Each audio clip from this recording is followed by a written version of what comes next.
Coming off the back end of that very drama-filled 2021 season and finale with Max Verstappen being the world champion, many people still wrote Red Bull off for the 2022 season due to them putting so much focus on the 2021 car, whilst rivals Mercedes were looking into the future and developing the W13, which didn't really go to plan to say the least.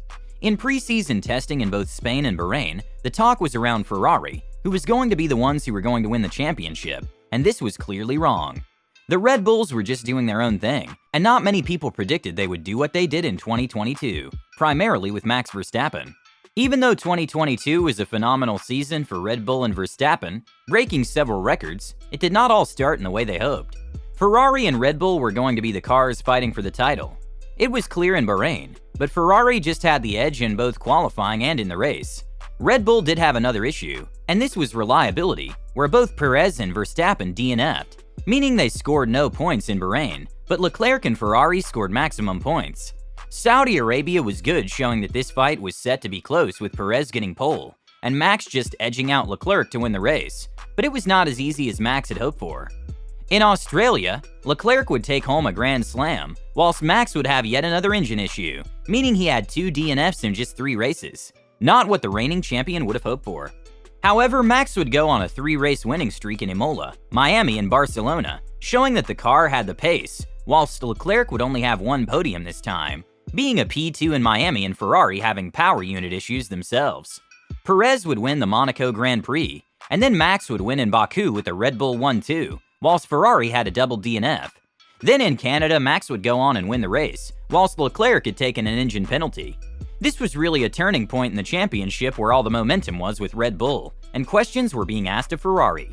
Red Bull from Imola to Canada won all 6 races, with Max winning 5 and Sergio winning 1, showing how dominant the car was in a race. They may not be getting pole position, but they just had the better race car, and we know points are only scored on a Sunday. Red Bull would have setbacks in both Silverstone and Austria with Ferrari winning both races, and people were maybe asking, are Ferrari back into the fight with Red Bull? Well, in the next round in France, many people believed that the title was wrapped up, and Red Bull just had to have a regular season. Leclerc would DNF due to an error, whilst Max would take home another win. That's a huge amount of points that Max would make up in the championship. A lot of the fans would say at the halfway point of the season that Max had won the championship. Would this be the case in Abu Dhabi? Well, in Hungary, Max would show why he was the #1 driver this season. He would start P10, spin, and still go on to win the race. People say this was Leclerc's race to lose, and it was, but Max showed everyone going into the summer break that he deserved the championship on this drive alone. Will Ferrari fight back to Red Bull in Spa? The answer is no. Max would put on a dominant display with him coming from P14 due to engine penalties, to go on and win the race all by over 17 seconds ahead of his teammate Sergio Perez, who started on the front row in the exact same car. Talk about a statement win. Max would cruise to wins in Zandvoort and Monza, something that we had seen all season, with Max just calming under any pressure in the race, and just putting lap times in like there was no tomorrow. In Singapore, Max could seal the title, but he had a poor weekend due to a mistake by the team in qualifying and making an uncharacteristic mistake in the race, making him finish in P7. However, Perez would show the car's capabilities and take home another win, meaning that Red Bull had won every race so far except 4 at this point. Wow. Japan would be next, and here Max would seal the title in odd circumstances. With the race being half distance, many people assumed there would be half points, but this was not the case. Max in the race would pull out a 27-second lead to Perez in P2, showing how to win a title in style. What a dominant season for Max. In the United States, Red Bull would secure the Constructors' Championship with still 3 races to go, to show how good both the team and the drivers had been all season. Max would win, but not easily, as the team had an 11-second pit stop, but he would still go on and win by 5 seconds ahead of Lewis Hamilton.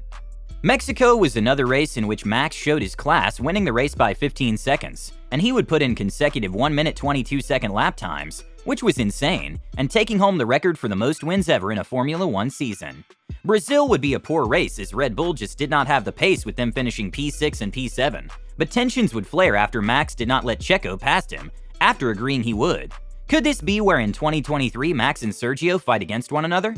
In Abu Dhabi, the team would lock out the front row, and Max would get his 15th win of the season, whilst Checo, unfortunately, came behind Leclerc, meaning he would finish P3 in the drivers' standings. Maybe Max should have let Checo by in Brazil.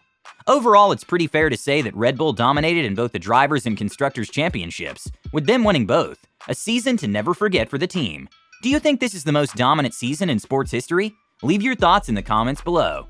Thank you for watching, and make sure to drop a like and hit that subscribe button for even more awesome F1 content.